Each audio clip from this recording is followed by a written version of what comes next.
it's time to sit back and relax with your favorite drink. And listen.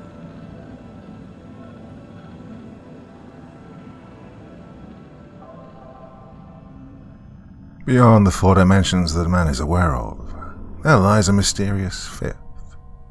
It is a realm that is as big in size as the universe itself and as timeless as eternity. It rests between the depths of man's worries and the pinnacle of his knowledge, and is the nexus between light and gloom, science and superstition.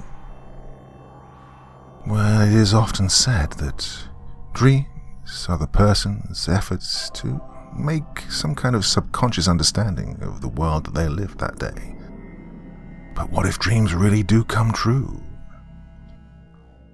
Vivid by C.L. McClendon.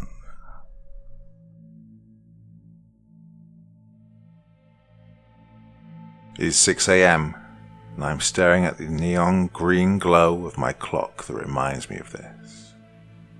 I know that in 20 minutes that alarm will sound, and I'll have to peel myself from under this comforter and get ready for my day. My eyes pop open after trying to fall asleep. I hadn't wanted to just lay here all night, but I can't keep this up anymore. I haven't been able to sleep for the last 4 days, and the lack of rest is beginning to take a toll on me. My vision is blurry even with my glasses on. I have constant headaches. I'm not sure if that is from how tired I am or how much caffeine I've ingested to try and stay awake. I feel weak and my muscles ache, and I know I cannot sleep. Not as long as I might dream. Even from an early age, my dreams had always been vivid. If I had a nightmare, I would run to my parents' bed and dive under the covers with them. Then, at the age of 5, my father put a stop to that. He picked me up and put me back in my bed 100 times, if that's what it took. Well, I finally stopped going, no matter how much it frightened me, for I knew it would be pointless. At least once a week, I would be forced to return to my bed, shivering under my covers. At age 6, I had particularly realistic nightmares that led me to believe that some kind of alien creature was outside my window, waiting to abduct me. Well, I knew I couldn't stay in my room, but I also knew that if I were to run to my parents' bed, that I'd be sent back to more of my demons. So I did the only thing I could think of. I closed myself inside their bathroom that was right around the corner. I sat with my back to the door and made sure to leave the light on. My mother had to force her way in the next morning. No matter how much I pleaded, it never seemed to change anything. I finally grew up and learned to deal with my fears, and those dreams had nothing on the ones I came to know in the last week. Last Sunday night, I laid out all my clothes for the following day, as I always had. I shut out the lights and slid myself under my comforter and removed my glasses before turning over to kiss my wife goodnight. She was scrolling through her social media, as usual. She turned to me and told me she loved me. I returned the affection, then turned back to my side of the bed. I set my alarm for the next morning for 6:20 a.m. I would be sound asleep within minutes, something my wife could never understand about me. About 3 hours later, I leapt up from my back to gasp for air. Well, this quick jerk startled my wife, who'd just fallen asleep. I sat there wide-eyed, pouring sweat and trying to comprehend what I'd just seen with my mind, all while she was begging me to tell her what was wrong. I had a nightmare, I said quickly. About what? She asked as I finally caught my breath. I looked over at the clock to see it was now 1:15 a.m. In my dream, I woke up at 1:20 and William had climbed from his crib and got stuck under it. He was crying for us, I said with a quiver in my voice. That's not scary. Well, kind of weird, but not scary. Well, her voice sounded annoyed that I had awoken her. He was hurt when I got to him in the dream. Yeah, he had a cut over his eye. It was kind of freaking me out. You know how I always have those really vivid dreams? I almost snapped back at her tone. Look, just go back to... Her response was cut off as we heard our youngest son begin to scream. Well, I jumped up out from bed and rushed down the hall. My wife was right on my heels, and I almost vaulted over the baby gate and separated him from the rest of the house. I flicked on the light, and there under his crib was my 1-year-old little boy begging for help. I flicked on the light, and there under his crib was my 1-year-old.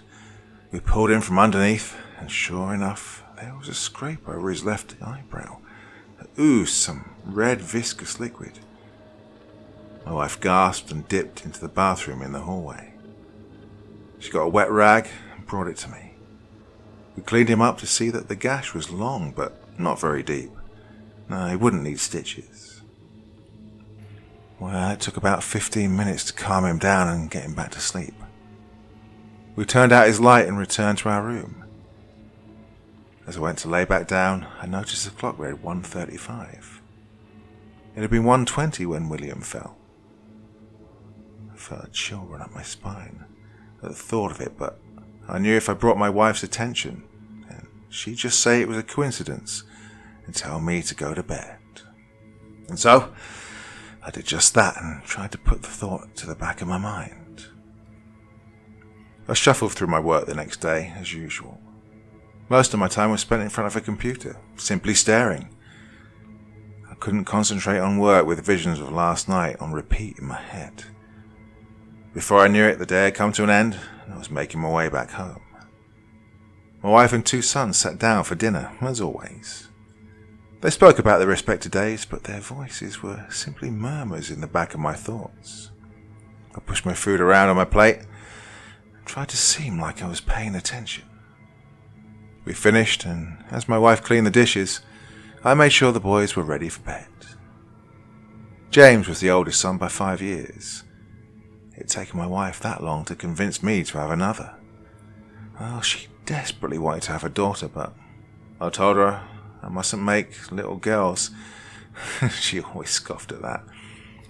James was good about getting himself cleaned up and dressed for bed, and I'd be left to wrestle with William during bath time. He loved to splash around and play. We both needed a towel when he was done. I'd almost forgotten about the previous night while playing with him. Well, and his little ducks and boats and fish in the water. But the mark on his head pulled me back to reality. I tucked them both in with kisses and goodnights. One final, "I love you," came as I turned out the lights and pulled the door almost closed at each bedroom. Again, I prepared my clothes for the following day. I found my way to bed where my wife was waiting. We said our goodnights. The only light remaining would be the dim glow of her cell phone. I would soon fall asleep while she was still awake behind me. I found myself sitting on a park bench of a nondescript park. The typical trees, grass, and various patrons. Some walk dogs and others play with children. I had that feeling of familiarity, but I couldn't seem to place it. I just sat there alone, watching everyone go about their fun. And then the normalcy was broken by the sound of squealing tires and crunching metal. I stood up and turned around to notice a horrible vehicular accident on the street just behind me. A semi-truck had buried itself deep into the side of an ambulance. The driver of the truck had obviously been very surprised by the incident. He sat shocked in the cab for a moment before putting himself into reverse. People from the park ran to check on the passengers of the emergency vehicle. My body stood motionless during the whole spectacle. 3 men pried at the side doors, but they wouldn't budge, so they ran for the back. The bay doors of the ambulance finally gave way and everyone stumbled back at the sight. My dream shifted, and I was standing at the doors. You couldn't make out that there had ever been people inside. Oh, it was a crimson-stained painting depicting viscera as the main focal point. It hung from the roof and instruments inside like garland at Christmas. As I jolted from sleep, the overwhelming urge to regurgitate what little bit of the spaghetti I'd consumed at dinner was unbearable. Well, I ran for the bathroom, and once my meal was all gone, I sat there on the cold tile wondering what had gone on. The entire nightmare had been so real that the odour of warm flesh and blood still permeated my nostrils. It took a good hour for me to return to sleep that night, hoping that would be the last of my dreams. Tuesday was much like the day before, but this time my head was filled with the gore of the previous night. I could barely concentrate, and my boss could tell. When he asked how I was doing, I simply told him, well, I hadn't slept well. He seemed to be concerned and sent me back home. I didn't protest because I could always use a day off, and I was still tired from the previous night. My wife was fairly surprised when I walked in at 3 o'clock. She looked at me with concern. "Everything all right?" Boss let me off early," I lied. She would dig deeper and I'd have to confess my secret. I didn't want to bring up last night's dread. I just gave her a nod and found my way to the bathroom. She called from the kitchen to let me know that James was home from school. I could hear the two talking before my wife stood outside the door. "Well, since you're home early, James thought we might go to the park," she hummed. I turned to face her and tried to hide my shock. Well, I resisted at first, but her prodding continued. And soon I had no choice but to join, and found myself sitting on a bench while my wife and two sons played. I'd check her over my shoulder, again and again. I had the strangest feelings, the kind that fills you with dread, those moments of uncertainty amidst a coming fate, those ones that dig at you and leave you agonizing as you wait. And then, out of nowhere, I heard sirens begin to blare. To my left came a white bus adorned with red lines and letters. The lights flashed rapidly as it sped down the street. My whole body turned to look at the adjacent street. There rolled the dark blue semi, just like in my dreams. Jumping from a bench, I started with a brisk walk that quickly turned into a sprint. Well, I wasn't sure what I would do when I reached the street, but I had to do something. I stopped at the sidewalk and waved my arms over my head. I hoped that the trucker could see me, but his face was turned down instead. The scene slowed down to nothing as I saw it on repeat. The chrome grille of the truck buried deep in the side of the emergency vehicle and shoved it a good 10 feet. People came running from all over, even my family. I quickly stopped them all and told them to just stand back. I knew what was to come, and that's something I couldn't let them be a part of. We rode home in silence. Didn't even look at my wife. Could feel her putting her daggers in me from the passenger seat. She'd seen me run out there shortly before, and I can only assume she wanted to know more. Well, she let me retire to our room and put the boys to bed. When she came in after me, well, she could tell I was shaken. I'd sat on the bed and not moved an inch. My face had turned as white as a sheet, and I didn't even look up as she came closer. Oh, she couldn't help but ask, "What happened today?" I finally looked up and had fear in my eyes. I wasn't sure how to answer without sounding insane. The whole thing made no sense. It was completely impossible. How could one person's dream become reality? The words came out without me truly thinking. I knew what was going to happen today. Well, she seemed visibly shocked. "How could you have possibly known what would happen?" she quizzed. I detailed my entire dream of the night before. I told her that once I'd reached the park, I realized that that was the same one from my nightmare. Her eyes came wide once I started drawing out details, and when she asked what I saw when I went to the doors, I simply said, "Oh, you don't want to know." We both laid in the dark, unable to shut our eyes. She out of worrying, myself from what I'd see once I did. I watched my clock for a few hours, and the last time I remember, it read 11:48. I found myself waking up every 30 to 40 minutes. I look at the clock and adjust myself in bed. God, I couldn't get comfortable, and I was afraid of what I might dream. I saw the neon numbers read 6 a.m., I slid from my bed quietly amidst the dim light of dawn. My feet carried me down the hall and into the garage. I took a step down into it and over to my safe. I put in the combination and pulled down the latch. The door opened with a creak and rested to the side. Within was important paperwork, spare money, family heirlooms, and a .22 caliber rifle that had been passed down in my family for generations. I reached in, grabbing hold of the stock with one hand and a box of ammunition in the other. One round became chambered quickly, the bolt dropping in place. I dropped the rest to the floor before returning to the house. I left doors open as I crept across the floor. I stopped at James's bedroom door. Pushing it open with the barrel of that small hunting rifle, the sunlight passed through the curtains and landed gently on his sleeping face. In seconds I was standing over his bed, the muzzle pressed gently against the temple of his head.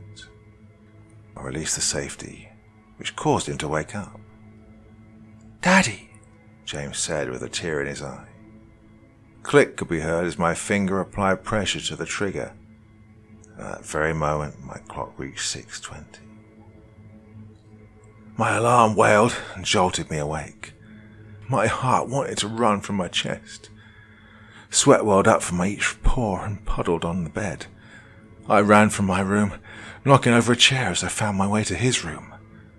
I forced open the door, and the sound woke up James. He screamed, not knowing what was happening. My wife came running after me to make sure everything was okay. She noticed the look in my eyes and started to back away. I swore to my son that everything was all right. I told him to lay back down and I pulled the door closed.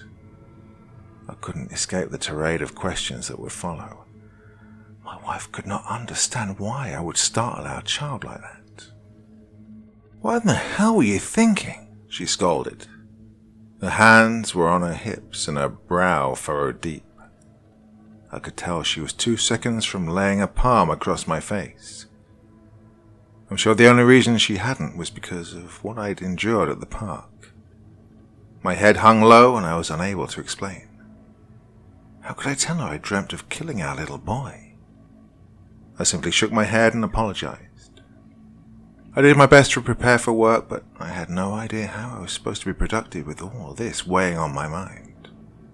On Wednesday, I'd been sitting at my desk, barely doing any work for 3 hours, when my boss tapped me on the shoulder. When I turned around, he was accompanied by 2 uniformed police officers. They informed me that he had a couple of questions for me. I always thought they had you come downtown for things like this, but they simply had me sit down in a conference room at the end of the hall. "Mr. Thompson, we have reports that you were the first person to approach the scene of the accident yesterday afternoon," the larger of the 2 prodded. I reaffirmed this as he continued. "What exactly were you doing at the park?" "Well, I left early that day and my family wanted to spend some time together at the park," I answered hesitantly. The smaller one made notes on a pad at the corner of the table. "An eyewitness said you were trying to flag down the trucker right before the accident. I'm guessing the driver didn't see you." The question came as I thought of my dream. I responded in a matter-of-fact tone. That asshole wasn't paying attention. He was looking down at something on the floorboard." The 2 cops looked at each other and nodded. "Yeah, that's what we thought. Yeah, we just wanted to see if your side of the story matched up with the other reports we had. We're sorry for taking up your time. You have a nice day, Mr. Thompson," he said quickly before they both stood up and exited the room. I sighed and rested my head on the conference room table. Well, this was becoming more than I could stand. Why was this happening? What made my dreams come true? And then I realized that they didn't come true. I hadn't shot my son at all. Maybe it was all just a coincidence and I was making this a bigger deal than it really should be. I just sat there with my head on the table. God, I was so tired, and soon I was snoring in the conference room. My eyes were focused on the room-height window of my office building. We operated out of the 8th floor of a 10-floor building, and I was standing between my cubicle and a co-worker's when I noticed an accountant that had been auditing us the past month come running by me. He had an office chair out in front of his body, and he moved at full speed right at the window. Before I could blink, the chair forced through the pane, and his body fell over top of it and out into the open air. I stepped to the edge and looked down at the mangled mass of what used to be a slightly balding, overweight 45-year-old man in a cheap suit. When I sat up in the conference room, I barely blinked. These visions had become so common now, it was starting to seem normal. I stood up from my chair to watch across the office. I waited and waited, but no man ran for the window. Well, I decided to return to my desk and try to finish my day. I had only 30 minutes left before I could head back to my home, to my family, when a ruckus came from the back door of our floor. Papers flung down to the carpet as a mail cart was overturned in the fray. Within seconds, I was standing just outside my cubicle, and I was passed by the accountant again. The shattering glass made me flinch. I just stood across the room, staring at the open window. I didn't need to look down, because I knew what would be waiting for me if I did. I picked up my things and left the office without saying a word. I didn't go straight home. I pulled into a small pub down from the street where I work. I sat on the stool, and the bartender noticed the look on my face. He attempted to be social and asked if I wanted to talk about it. I shook my head and simply said, "Scotch on the rocks. Make it a double." The clinking of those frozen cubes was heard, and then the gurgle of that amber liquid filling the glass. It slid to me, and I finished it quickly. "Keep 'em coming," I said. He refilled my glass, and I sat there tossing them back and trying to find some kind of answer. Why had everything else come true but the gunshot? This question kept rolling through my head. And 5 drinks in, it finally hit me. I woke up before I shot James because I would never actually do that. I quickly paid my tab with a $50 bill and left the rest as a tip. The bar stool almost toppled. I left in such a hurry. I scrambled, shoving my hand down in my pocket for my phone. I stepped out of the door to look down at the screen. Well, it had been on silent, but I had 10 missed calls from my wife. I knew I was in trouble. It would be even in more if I came home smelling like a brewery. I called her back and let her know that I was okay. I also told her that I needed a ride because I'd been drinking. Well, she'd be quite happy to see me, I'm sure. She had to take the boys to her mother's house before driving 30 minutes to pick me up, and the annoyance was easy to read. I apologized again and again before telling her what I'd realized about my dreams. She didn't believe a word of my drunk rambling, and pretty much just told me to keep my mouth shut or she'd leave me to stumble my way home on foot. When I got home, I made a pot of coffee and drank almost the entire thing. My wife was so upset with me, she didn't even ask if I was coming to bed. She just left me in the kitchen sipping from my mug. I had to keep myself awake. That was the only solution. It'd be harder now that I'd taken down so much scotch, but I was determined. I tried not to sit still for too long and found little projects I hadn't finished to keep me busy. I replaced a couple of wall outlets I'd intended to change a couple of months ago. The car needed an oil filter. I knew that would keep me going for a bit. I reorganized my tools in the garage, but as I passed my safe, I kept my distance. I didn't even want to think about opening that anytime soon. The guest bath commode was clogged, so I got that draining. I worked through a month's worth of those honey-do lists that the wife had made me in one night. I was proud of myself when I turned off my alarm clock before it even sounded. I actually felt somewhat revitalized and got ready for work. Gone in record time. Well, the next night would not be so easy. The newfound energy I had was from my body catching a second wind and being boosted from the caffeine. And when I crashed the following afternoon, I crashed hard. Oh, I could barely crack my eyes open, but I kept typing away at my computer. I had to keep my body moving or I would go to sleep. Come 5 o'clock, my boss stopped by my cubicle and looked down at my fingers just typing away. He stopped me and said, "John, you sure you're okay?" Well, I looked down at my fingers as he held his hand over my palm to stop me. And then I looked up at the screen. I must stay awake. I had repeated over and over again for the first 1,000 words before it turned into a garble of nonsense. I'd filled pages and pages of a word processor document with absolute garbage. He helped me stand up and shut down my computer. He handed me my coat and told me it was time for me to go home. Oh, I was even escorted to my car. They must have been very worried. I barely spoke to my family when I got home. I know they said things to me, but it reminded me of the teacher from Charlie Brown. I just walked past them and went to my bedroom to change clothes. I stared at myself in the mirror, and I could tell just how tired I was.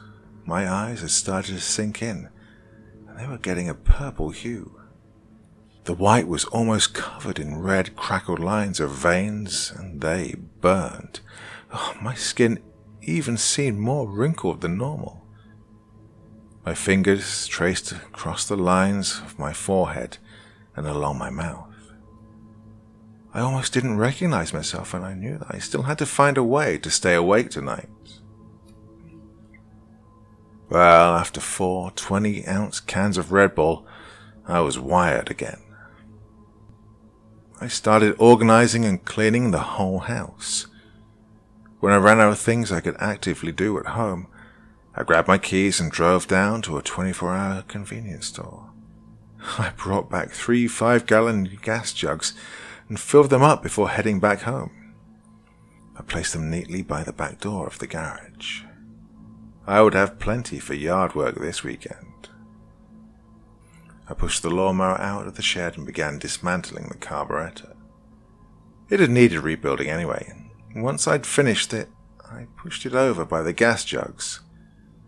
I went ahead and immediately filled the tank, then mixed the gas and oil mixture for my hedge trimmer. God, so many little things I'd put off that I now had plenty of time to do. I even rolled out the barbecue grill and prepped it for Friday night. Oh, I could cook up some burgers to try and make up for how strange I'd been acting in the past few days. I came back inside just in time to turn off my alarm before it woke anyone up. I finished my work quickly the next day and sat tapping a pen against my desk while I watched the clock. As soon as it changed over to 5 o'clock, I was heading out of the door. I'm fairly certain I even sped the whole way home, trying to think of as many things I could to keep me awake. I rushed to the front door with keys in hand, but the door swung open before I could even unlock it. My wife stopped me at the front door and wore a look on her face that I don't think I'd ever seen before. Everyone knows that when a woman says, "We need to talk," it can't be about anything good. Well, she began telling me how unhappy she'd become with our situation. She detailed how much worse it had been this week. She kept telling me I was becoming more and more distant. I could tell where this was headed. I quickly apologized and explained I just hadn't been sleeping very well. I promised that I would make up for it this weekend. I told her I'd planned to grill burgers tonight. Well, she forced a half smile and gave me the benefit of the doubt, allowing me inside. We all sat outside and ate burgers. We joked and the boys played in the backyard. I tossed the ball back and forth with James, and for a while my world felt normal again, just the way it should be. Kept myself busy with the boys as long as possible, trying to hold on to the fantasy that I created with my family over the last few hours. God, I hoped that this could be an end to my nightmare. I knew I couldn't just tinker with projects all night after promising my wife to do better. I also knew that I couldn't go to sleep. I couldn't risk what kind of nightmares lay in store. So to appease my wife, I laid in bed next to her. I sat there watching the clock with my eyes wide until she fell asleep, and then I got up and kept myself busy. As soon as the sun started to rise, I went out to the yard to work on cleaning up trash, cutting the grass and trimming the hedges. That kept me busy for most of the day, and that afternoon I played with my sons all the way until bedtime. I would repeat this process of keeping my hands busy during the day with any minor fix I could think of around the home, and then spend as much time as possible with the boys at night. I even coaxed my wife into letting them stay up later, so that I could stay up later, but eventually she put her foot down and I had to put them to bed. I stood under the comforter and put it up to my ears. I turned toward the clock and waited. I watched as 9 o'clock became midnight. She was still playing on her phone, and I knew I couldn't get up until she fell asleep. I was cursing her in my head, because all I wanted to do was get up and move. Eventually she went to sleep, but she kept moving and made me believe she would wake up while I was working. But before I knew it, my eyes were drooping. They felt so heavy, and I wasn't sure how much longer I could keep them awake.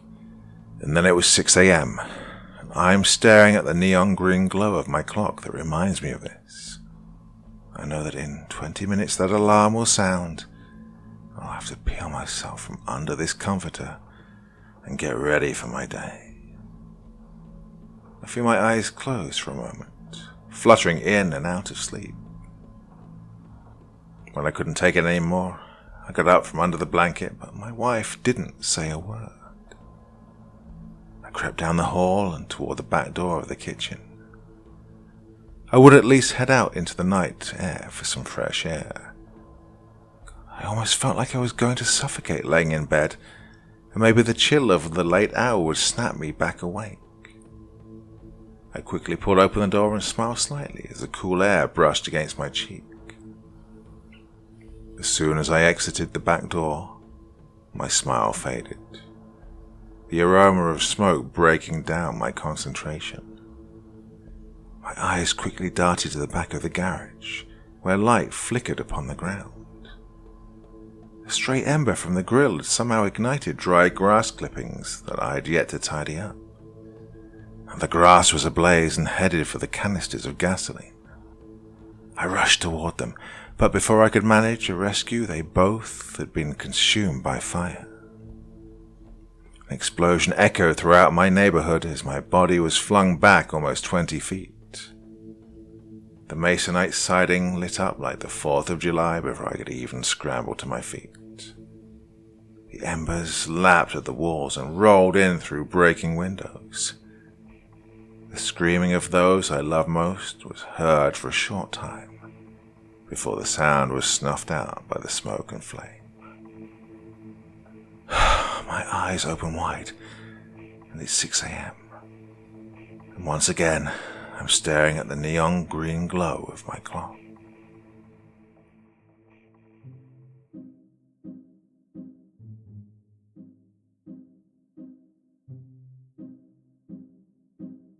Hey there.